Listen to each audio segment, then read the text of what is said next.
Hi everybody, this is Matt.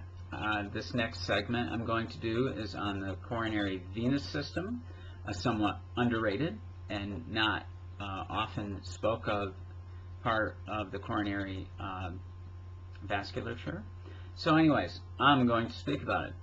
So first of all, I have a tremendous presentation photograph to show to you, and it is this photograph right here.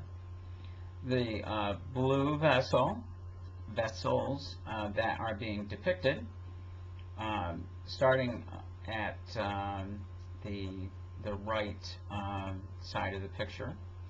That would be the coronary sinus wrapping around the tricuspid valve, and then as it wraps around, it becomes the great cardiac vein, and the vessel that is going towards the apex of the heart, that is the middle cardiac vein. Then we keep going around and we have the posterior cardiac vein. The coronary sinus is used frequently also in electrophysiology studies.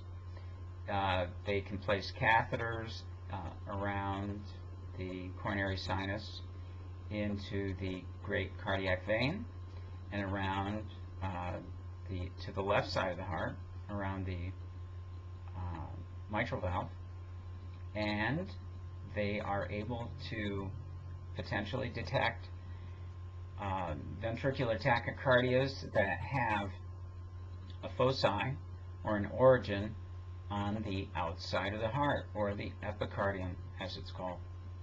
So that is a little bit of the anatomy, and I also wanted to make mention that not only does the blood flow through the coronary sinus back into the right atrium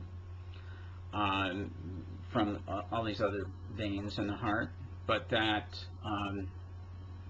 that venous system does its emptying during ventricular diastole. This other presentation, which I'd like to show you, is in regards to a venogram and electrophysiology study that was published in this book by Dr. Schmidt, who is an electrophysiologist with whom I had the honor of working with at the Heart Center in Munich, Germany. So I thank him for this little presentation. This is a venogram. This is a venogram of the coronary sinus.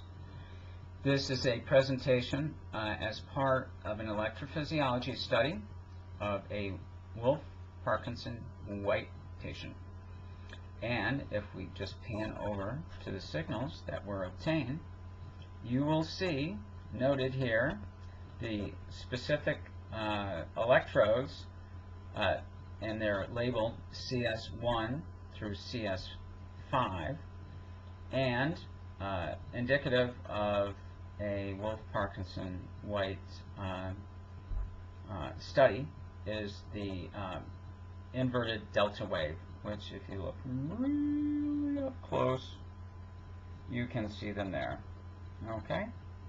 So the point being that the coronary venous system plays a very important role in both diagnostics and therapeutics of heart disease, specifically and many times electrophysiology.